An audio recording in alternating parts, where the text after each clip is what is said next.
अस्सलाम वालेकुम डॉक्टर साहिबा, कैसी हैं आप? ठीक ठाक हैं? अल्हम्दुलिल्लाह। सबसे पहले बहुत शुक्रिया आपका टाइम देने का। मैं जानना चाहूँगा आपके बारे में, कुछ अपने बारे में लोगों को बताएं कि आप सबसे पहले बताइएगा कि आप कब और कहाँ पैदा हुई।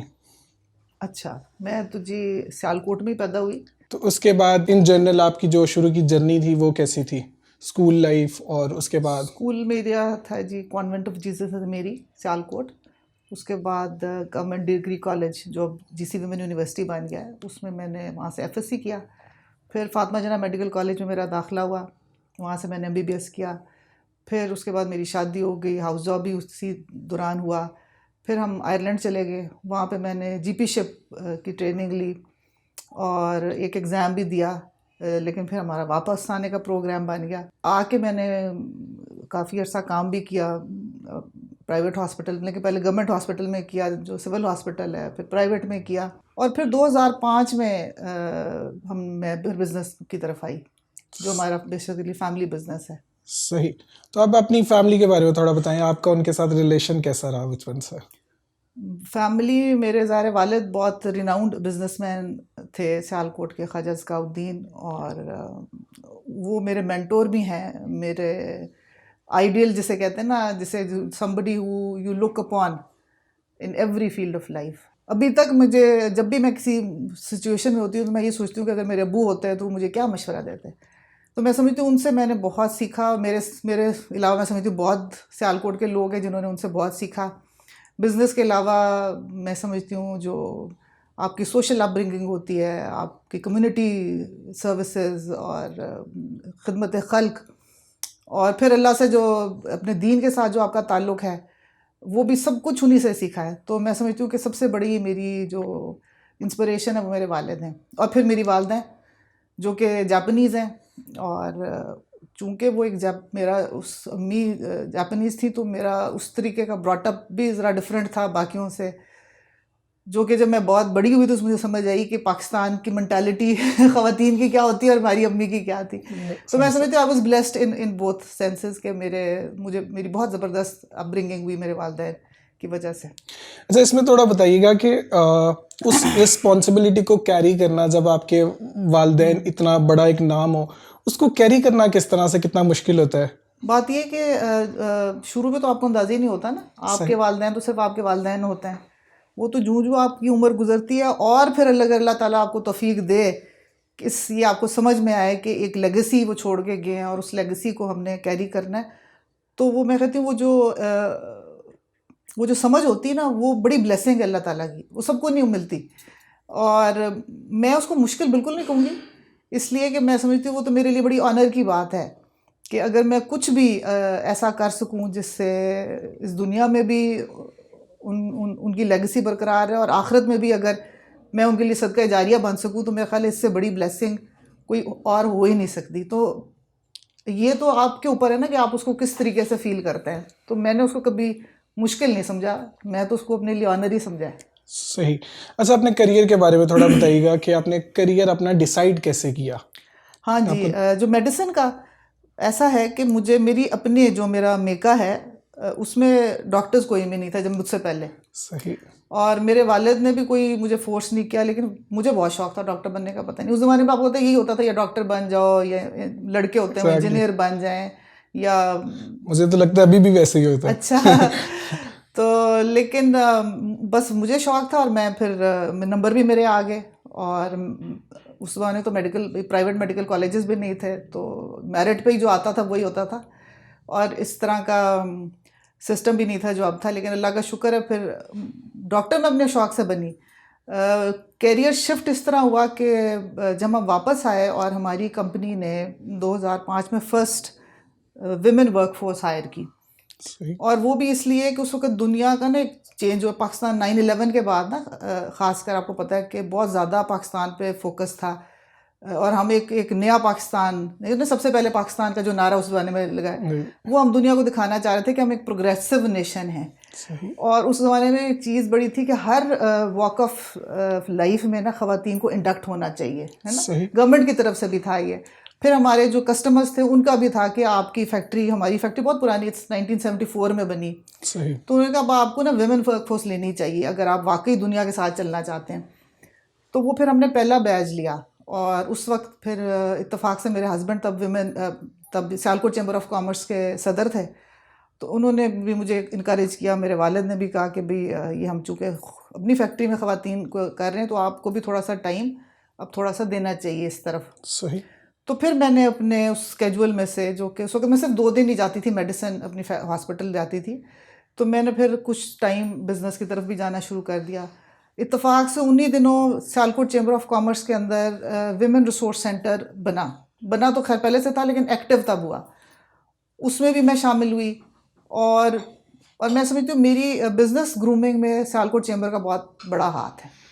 और वो 6 ख़वातीन थी हम उस वक़्त जब हमने ये शुरू किया, और आज अल्लाह का शुक्र है हम 100+ मेंबर्स हैं। तो वो फिर इधर से भी मुझे बहुत सपोर्ट मिली और उधर भी मुझे बहुत सपोर्ट मिली, तो इस तरीके से फिर मुझे फिर बिज़नेस में भी मैं फिर शामिल हुई।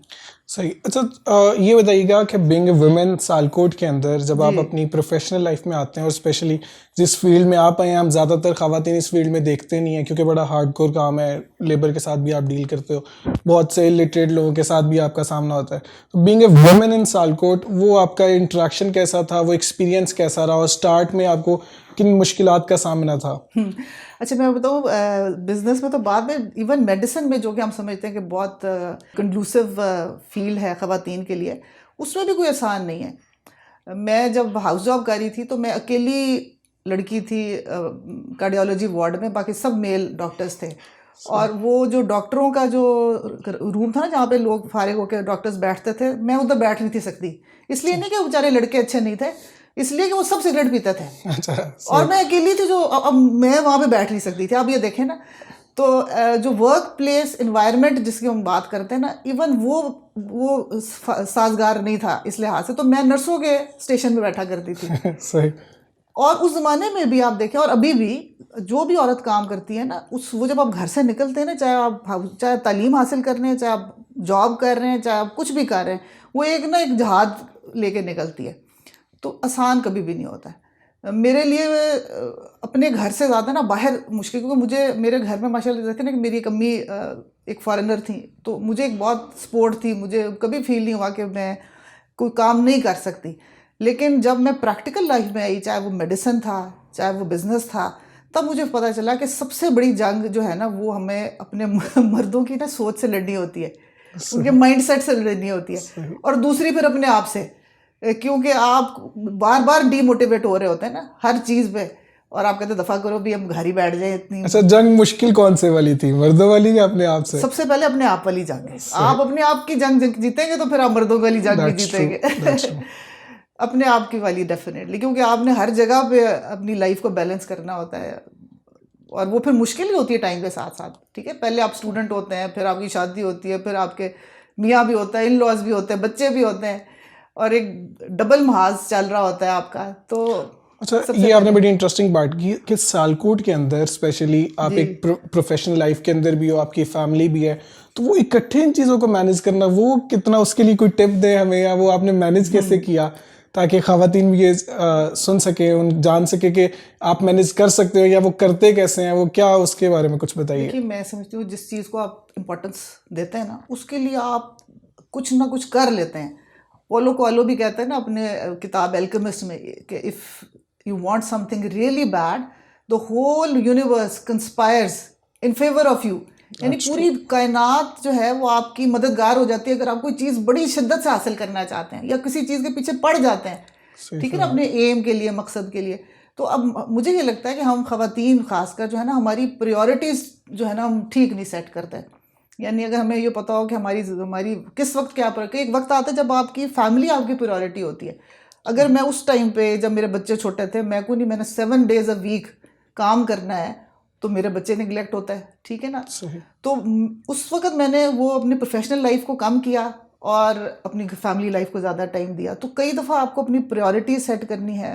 फिर इन जनरल आपने देखना है कि हमेशा एक हायर एम ऑफ लाइफ ज़रूर होना चाहिए आपका ना, कि आपको पता हो कि मेरा ज़िंदगी का मकसद क्या है, कि सिर्फ बच्चे पैदा करना, शादी करना, मतलब एक उनको फिर पालना, और फिर यही तो नहीं है।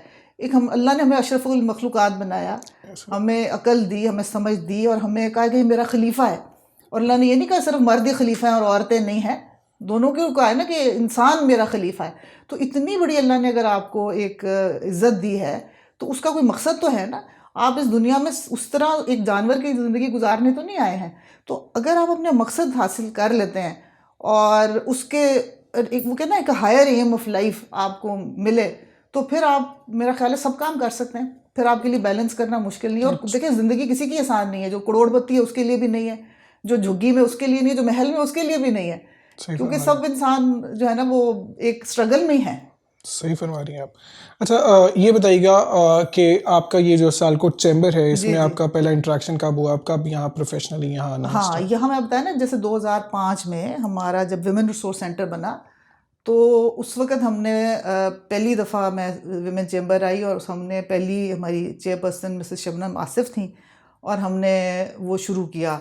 और शुरू में यकीन करें 2-3 साल तो मैं समझ ही नहीं आती थी ये हो क्या रहा है चैम्बर में। मतलब आते थे, मीटिंग अटेंड करते थे, चले जाते थे और हमें लगता था पता नहीं क्या आते हैं, फोटो खींचते हैं या नहीं। हमें लगता था ऐसे बस फोटो सेशन ही होता है, चाय शाय पी और चलेंगे। इसलिए कि अभी तक खुद भी काम नहीं शुरू किया ना, खुद काम में नहीं पड़े।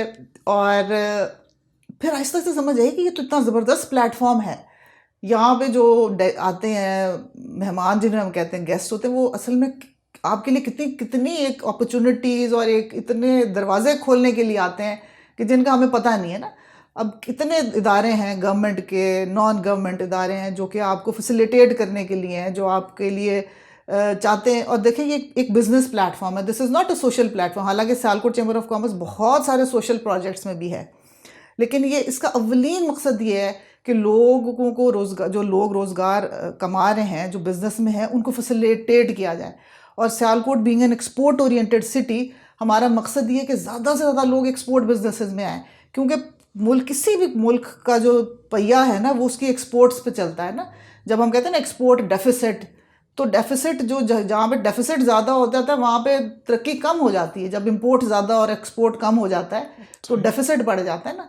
तो हम एक्सपोर्ट डेफिसिट की जब बात करते हैं तो हम ये वो शहर है जो कि इस डेफिसिट को कम करता है। इसमें छोटे छोटे एमएसएमईज हैं, यहाँ पे बड़े बड़े मिल ओनर्स और बड़े बड़े वो टेक्सटाइल ओनर्स या वो शिप रैक वाले ओनर्स नहीं है। यहाँ पे तो छोटे छोटे सनतकार हैं जो कि छोटा छोटा बिजनेस करते हैं, जो कि फॉरेन एक्सचेंज कमाते हैं। लेकिन ये थोड़ा थोड़ा फॉरेन एक्सचेंज आपका $3 बिलियन से 5 मतलब 2.5 तक $3 बिलियन एनुअल हम कमा के देते हैं, which is a huge chunk. तो ये जो है मुल्क की तरक्की के लिए बहुत ज़रूरी है। और चूँकि यहाँ पे हर दूसरा तीसरा जो घर होगा ना उसमें कोई ना कोई एक्सपोर्ट रिलेटेड बिजनेस में इन्वॉल्व होता है, तो मैं समझती हूँ कि यहाँ की ख़वातीन के लिए भी बहुत ज़बरदस्त अपॉर्चुनिटी है कि वो भी इस बिज़नेस में आए। तो बेसिकली सियालकोट चैम्बर आने से ये समझ आई कि किस तरीके से आप अपने बिज़नेस को बढ़ा सकते हैं, किस तरीके से आप अपना और लोगों के लिए फैसिलिटेशन पैदा कर सकते हैं, किस तरीके से आप एक अपना एक देखें, जब आप एक अकेले काम करते हैं ना तो आपकी कोई उस तरह अहमियत नहीं होती, लेकिन जब आप एक ग्रुप में करते हैं टीम काम, तो फिर आपका एक, अब देखें इस वक्त सियालकोट चैम्बर का जो मकाम है मेरे ख्याल है पूरे पाकिस्तान में किसी का नहीं है, क्योंकि इसने अपनी मदद आपके तहत कितने काम किए आपके सामने ही है। मेरे बचपन से मैं देख रही हूँ कि हमने पहले सिटी पैकेज से शुरू हुए, जब हमने सड़कें बनानी शुरू की, फिर हमने अपने वर्कर्स के लिए हॉस्पिटल बनाए, उनके लिए सोशल सिक्योरिटी स्कूल बनाए, फिर हमने ये एयरपोर्ट बनाया, एयरलाइन बनाई, बेशुमार ये हॉस्पिटल आपके सामने, सिविल हॉस्पिटल, इसके कितने विंग्स हैं जो कि हम इन्होंने बनाए। इसके अलावा भी बेशुमार काम है जो मैं आपको गिनाना शुरू करूं तो आप हैरान होंगे, जो पूरे पाकिस्तान में जिसकी मिसाल आपको कहीं और नहीं मिलती।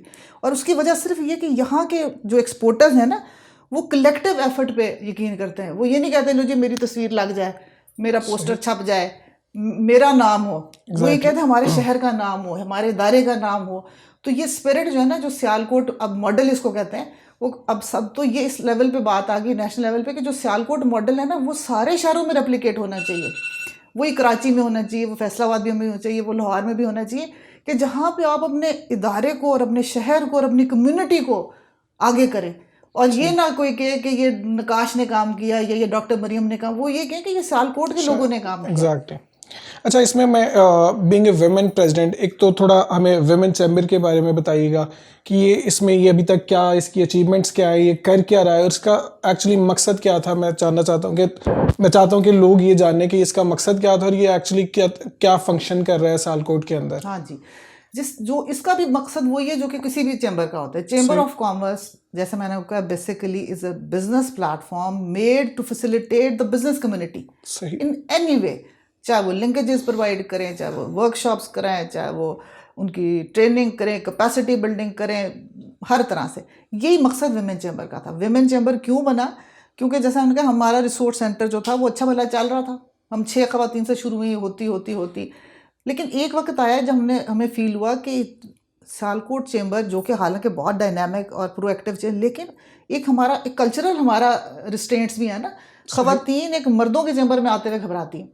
सही। उनके अपने बंदे जो मेंबर होंगे ना, वो अपनी बीवियों को नहीं लाने, वो कहेंगे नहीं कोई जरूरत नहीं उधर जाने की। सही। ठीक है ना। तो वो अपने वो खवातीन झिझकती थी। और गवर्नमेंट ने मतलब ये है प्रोविज़न कि अगर आपके 100 मेंबर्स हो जाते हैं और तो फिर आप विमेन चैम्बर के लिए अप्लाई कर सकते हैं। तो जब हम 100 के करीब हमारी रजिस्टर्ड हो गई मेंबर्स, तो हमने विमेन चैम्बर के अप्लाई कर दिया।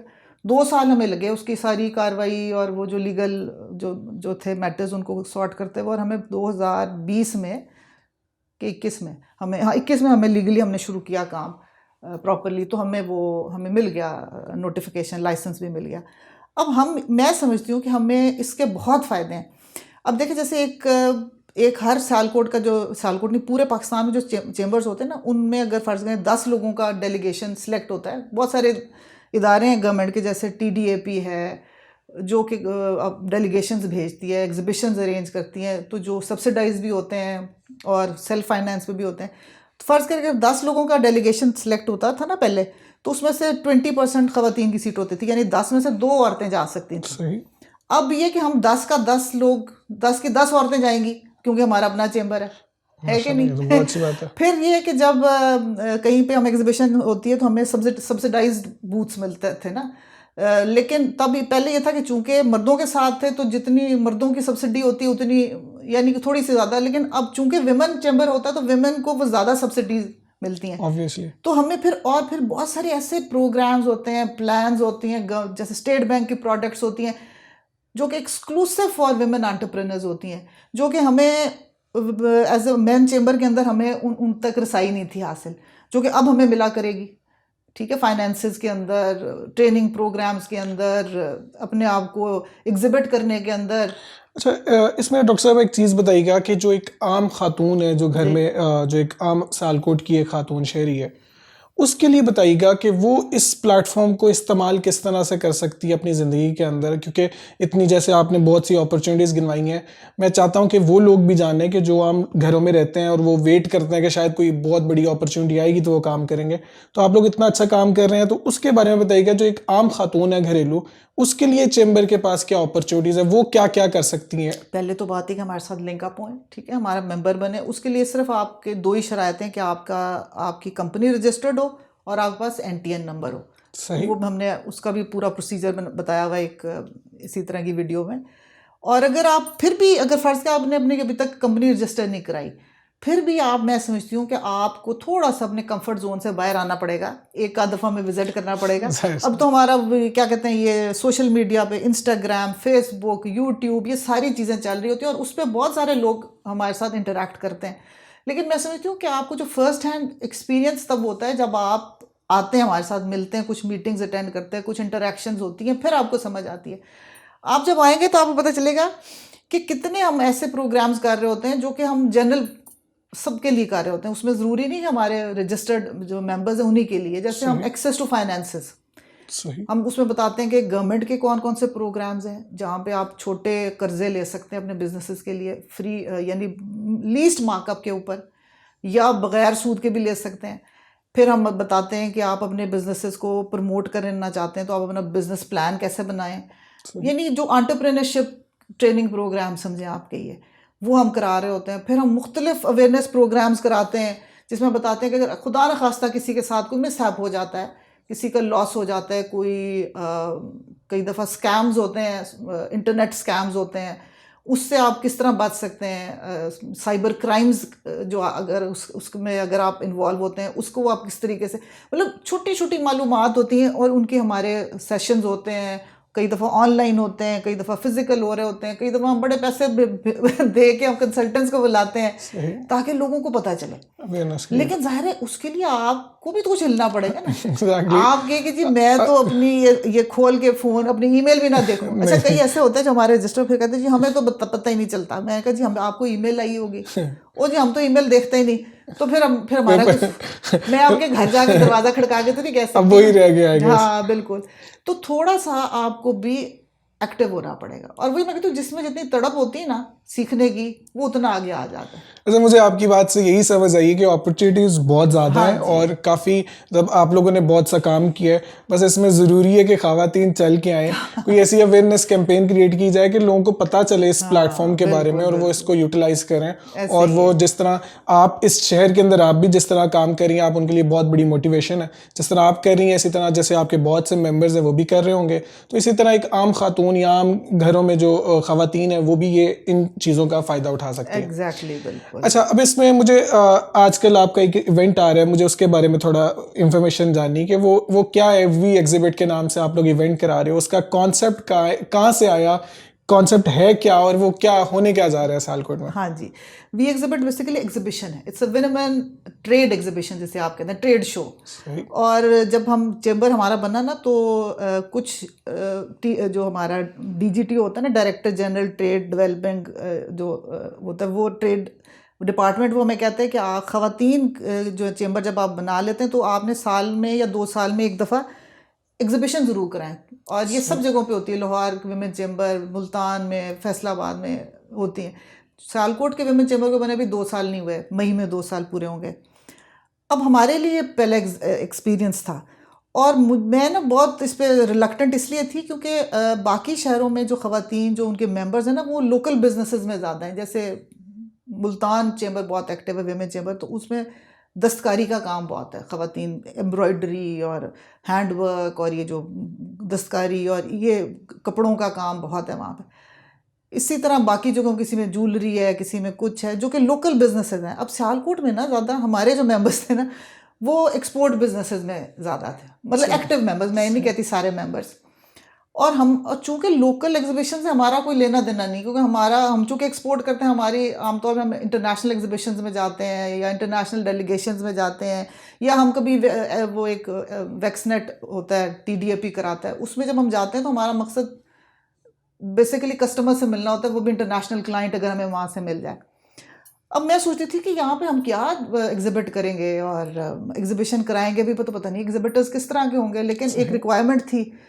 तो मैंने कहा इस दफ़ा, और अल्लाह का शुक्र है कि हमें इस दफ़ा जो प्रेसिडेंट हमारे सियालकोट चेंबर के थे उन्होंने मुझे बहुत मोटिवेट किया, मलिक अब्दुल गफूर साहब, मैं उनकी बहुत शुक्रगुजार हूँ। मैंने उनसे पहले आइडिया शेयर किया था जब वो बने प्रेसिडेंट, तो उन्होंने बस उसके पीछे वो पड़ गए कि आपने ये ज़रूर करना है और हम आपकी पूरी सियालकोट चेंबर जो है ना वो आपका समझे इवेंट पार्टनर बनेगा, आप ये करवाएं।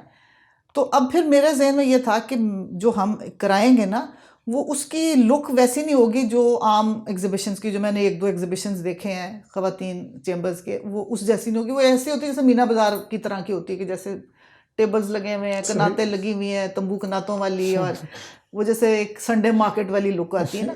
तो मैं कहा अगर हम तो एक्सपोर्ट ओरिएंटेड सिटी है और हम तो इंटरनेशनल एग्जीबिशंस में जाने वाले और करने वाले, हमारा तो एग्जीबिशन भी ऐसी हो जो कि इंटरनेशनल लेवल की हो। तो मैंने कहा उस तरह के हमें बूथ्स चाहिए जो कंस्ट्रक्टेड बूथ्स हों। अभी तो हुई नहीं, जब आप होएगी तब आपको पता चलेगा किस तरह की होगी। लेकिन मैं समझती हूँ कि वो जो हमारा विजन था ना उस पर हमने फिर बहुत वर्क किया, और फिर हमने वेंडर्स, हमें सियालकोट में कोई नहीं था मिल रहा जो इस तरह का हमें बूथ बना के दे, फिर लाहौर से, इस्लामाबाद से, फिर इस तरीके से। और हमने फिर जब हमें वो चीज़ मिल गई और हमें लगा कि हो जाएगा, फिर हमने अनाउंस किया कि ठीक है हम ये करेंगे। और हमने जो अनाउंसमेंट की, इसकी लॉन्चिंग जो थी हमने अपने सोशल मीडिया से की। और मैं ये सोचती कि बहुत ये it's a very powerful tool. हमने सोचा कि हमें कम से कम 1 महीना लगेगा, शायद इससे भी ज़्यादा, पता नहीं। हमने 50 एग्जिबिटर्स का सोचा था कि 50 एग्जिबिटर्स को हम करेंगे, पहली एग्जीबिशन है।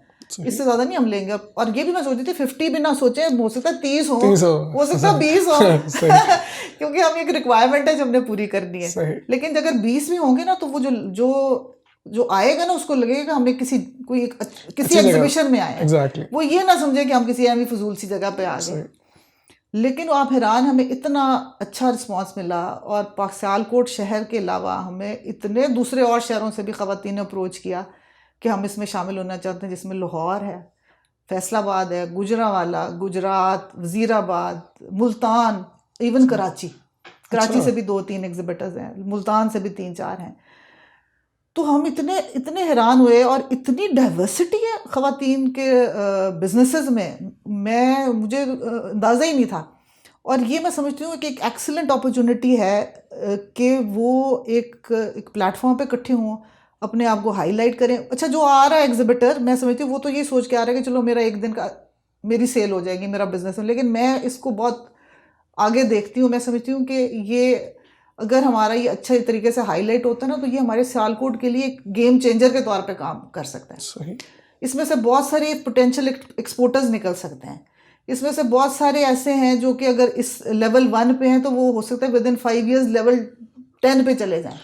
तो मैं समझती हूँ ये एक excellent opportunity to develop linkages, to learn, to have एक इंटरनेशनल, मैं कहती हूँ, मैं इसको नेशनल है लेकिन मैं समझती हूँ एक इंटरनेशनल एक्सपोजर उनको होगा, क्योंकि वो एक इंटरनेशनल जो ऐसे सिटी में आ रहे हैं जो कि इंटरनेशनल बिजनेस कर रहे हैं ना, तो हमारी लोगों की थिंकिंग भी बिल्कुल डिफरेंट है। तो मैं समझती हूँ कि ये एक्सीलेंट अपॉर्चुनिटी है ख़वातीन के लिए। और सबसे बड़ी जो मुझे ये है कि वो इतना बड़ा चंक था जो कि हमारे अपने शहर में था, जिनका हमें पता ही नहीं था, जो हमारे सामने इस वक्त आया है। तो मैं तो इस चीज़ से बहुत खुश हूँ कि अच्छा, मुझे सिर्फ एक क्लैरिटी चाहिए। मुझे ये बताइएगा कि इस इवेंट में ये सिर्फ प्रिसाइजली ख़वातीन के लिए भी है या इसमें मर्द हजरात भी इवेंट में शिरकत कर सकते हैं? नहीं, इट्स अ फैमिली इवेंट। देखें, इसलिए हमने उसको जहाँ पे आप हमारे जितने भी एड्स देखेंगे ना, इट्स अ फैमिली इवेंट। तो ज़्यादातर ज़ाहिर है जो जितने एग्जिबिटर्स हैं वो तो ख़वातीन ही हैं, लेकिन ज़ाहिर अगर कोई अपने साथ हेल्पर भी उनके हैं, एक बूथ पे 2 लोग हो सकते हैं, तो उनमें उनके मर्द भी शामिल हो सकते हैं। और ये आप एज ए विजिटर तो बिल्कुल आ सकते हैं। It's a family event. अच्छा, मुझे एक और चीज़ बताइएगा कि इस तरह का इवेंट सियालकोट के अंदर पहला इस तरह का कोई मेगा इवेंट करना, उसमें अभी तक क्या आपको यकीनन बहुत सी प्रॉब्लम्स भी आई होंगी, उसके बारे में थोड़ा सा हमें बताइएगा कि सियालकोट के अंदर इस तरह का इवेंट करना और प्रॉब्लम्स वो किस तरह की थी जो आपको अभी तक फेस करनी? वाकई प्रॉब्लम्स थी, लेकिन मैं सोचती हूँ मैं बहुत ब्लेस्ड हूँ, हम बहुत ब्लेस्ड हैं, क्योंकि हमें वो सबसे बड़ी बात है, सबसे बड़ी सपोर्ट तो हमें सियालकोट चेंबर ऑफ कॉमर्स की थी, सबसे बड़ी सपोर्ट। और उसके बाद यकीन करें हमें ज़ाहिर अच्छा चैलेंज जो मुश्किल था ना वो इसलिए कि पहली दफ़ा है और हमें कितनी चीज़ों का पता नहीं था। हमें वेंडर्स का नहीं पता था, हमें सोर्सेज का नहीं, हमें पता नहीं था कौन सी चीज़ किधर से लानी है, उसको कहाँ से ढूंढना है। लेकिन यकीन करें हम जहाँ पे भी गए हैं, अब जो हमें वेन्यू दिया ही हमें कैंटोनमेंट बोर्ड ने दिया है। अब आप देखें आर्मी ने हमारे साथ इतना ताउन, पहली दफ़ा है मेरा ख्याल है कि आर्मी और बिजनेस कम्युनिटी और वो भी ख़वातीन ऑन बोर्ड हुई हैं। तो उन्होंने हमारे साथ बहुत ताउन किया है। और फिर हमें इवन उन्होंने सिक्योरिटी का भी उन्होंने हमसे एग्री किया कि वो हमें सिक्योरिटी भी प्रोवाइड करेंगे। इवन हमें उन्होंने कहा है कि आप हमारे ये एडवर्टिजमेंट के लिए ये भी फ्री ऑफ कॉस्ट आप ले लें। और मैं कहती हूँ हम जहाँ के भी, हमें सिर्फ ये देखना था कि हमने जाना किस तरफ है, जहाँ हम गए हमें लोगों ने सपोर्ट ज़रूर किया है। बाकी हमारे सारे वो चैलेंजेस ये कि चूँकि पहला इवेंट है और ये बहुत बड़ा इवेंट है, जो फाइनेंसेस अरेंज करना, स्पॉन्सर्स अरेंज करना, ये बहुत, और बीइंग द प्रेसिडेंट मेरी तो कितनी रातें कोई नींद हराम हुई भी थी फाइनेंसेस अरेंज करने के लिए, लेकिन अल्लाह का शुक्र है। इन शॉर्ट बस लोगों के लिए मुझे ये बताइएगा कि इसमें आने से लोगों का एक्चुअली उससे क्या बेनिफिट्स क्या लोगों को मिलेंगे, बड़ा प्रिसाइजली। देखिए, पहली बात तो ये कि वही मैं कहती हूँ सबसे इंपॉर्टेंट होती है कि एक आपका माइंड सेट चेंज। मुझे कहते हैं ना लोग कि बहुत अच्छा होगा, it will be dynamic shift होगा। मैं कहती हूँ शिफ्ट तो होगा ही है, लेकिन सबसे बड़ी शिफ्ट जो आएगी ना वो लोगों की थिंकिंग में आएगी, कि माइंड सेट पे आएगी कि ख़वातीन ये सारे काम कर सकती हैं, ठीक है, और हमने सपोर्ट करना है। और ज़रा सा हम सपोर्ट करें तो कितना पोटेंशियल है। मतलब अगर कोई कराची से उठ के आ रहा है तो वो भी तो औरत है ना जो कराची से उठ के आई है। और अगर हमारे यहाँ पे मोहल्ला इस्लामाबाद से कोई उठ के आना चाह रही है और उनके घर वाले उसको इजाजत नहीं दे रहे हैं, तो वो भी तो सोचेंगे कि अगर कराची से उठ के आ सकती है तो हम यहाँ से भी उठ के उनके लिए भी सेम प्रॉब्लम्स हैं, उनके लिए भी ये सेम प्रॉब्लम्स है। प्लस पोटेंशियल कितना है, ठीक है। और ये है कि एक कॉन्फिडेंस आता है।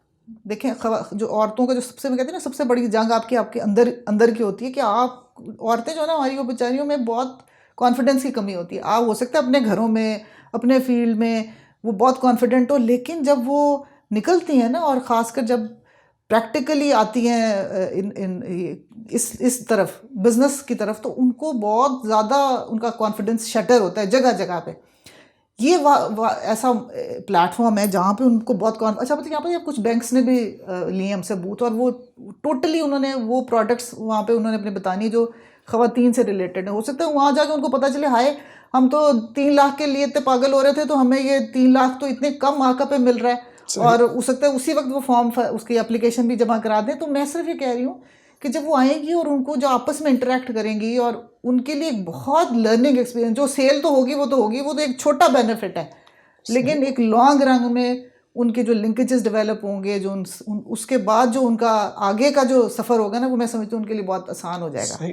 अच्छा, एक छोटा सा क्वेश्चन करूँगा कि आप उसका प्रिसाइज आंसर दीजिएगा कि आपको इससे एक्सपेक्टेशन क्या है, इस इवेंट से क्या एक्सपेक्ट करती हैं आप? मैं समझती हूँ कि इससे जो है ना, एक सबसे बड़ी बात है कि एक माइंडसेट चेंज होगा हमारे मर्दों का सबसे बड़ी बात है। और ज़्यादा लोग जो है ना, वो चाहेंगे कि उनकी बेटियाँ, उनकी बहनें और उनकी बच्चियां जो हैं वो बिजनेसेस में आएँ, पहली बात। दूसरा ये कि जो बच्चियां हैं जो इस वक्त कर रही हैं, उनमें कॉन्फिडेंस पैदा होगा, उनको पता चलेगा कि हम ये जो अभी तक हम इतना सा सोच के खुश हो रहे थे कि ये बड़ा काम है, अरे बहुत काम करने वाला है, और इतना इतना अच्छा लोग काम कर रहे हैं, तो वो उनके लिए एक बहुत बड़ा मोटिवेशन फैक्टर होगा। अच्छा, एक बहुत इंपॉर्टेंट क्वेश्चन लोगों के लिए होगा कि इसमें जो आम लोग हैं जो आना चाहें, उसमें उनके लिए कोई पास वगैरह है या वो फ्री में आ सकते हैं? बिल्कुल फ्री, हालांकि हमने टिकट सोचा था रखेंगे, थोड़ा पैसे बनाए, लेकिन इस दफ़ा नहीं रखेंगे, मे बी नेक्स्ट टाइम। सिर्फ ये कि आप अकेले, यानी जैसे अगर 4 लड़के होंगे तो फिर वो, चूंकि हमने वहाँ पे सिक्योरिटी रखी हुई है, लेकिन अगर आप फैमिली के साथ आ रहे हैं तो फिर मोस्ट वेलकम। सही। लास्ट क्वेश्चन, ये कब होने जा रहा है, कहाँ होने जा रहा है और इसकी टाइमिंग्स वगैरह क्या? ये जी 11 मार्च को है, फैमिली पार्क है अजीज शहीद रोड पे। सही। सुबह 10 बजे से रात 10 बजे तक है। सही, ठीक है। डॉक्टर साहिबा, बहुत शुक्रिया आपके टाइम का, बहुत अच्छा लगा, बहुत सी बातें हुई आपसे। मुझे उम्मीद करता हूँ कि इसका बहुत ज़्यादा लोगों को बेनिफिट हुआ होगा, और मैं एक्सपेक्ट करता हूँ कि आने आपकी बातों से बहुत से लोगों को, स्पेशली ख़वातीन को मोटिवेशन मिली होगी कि वो भी अगर आप कर सकती हैं तो इसी तरह बहुत से लोग कर सकते हैं। बहुत शुक्रिया आपके टाइम का। बहुत शुक्रिया आपका नकाश, थैंक यू।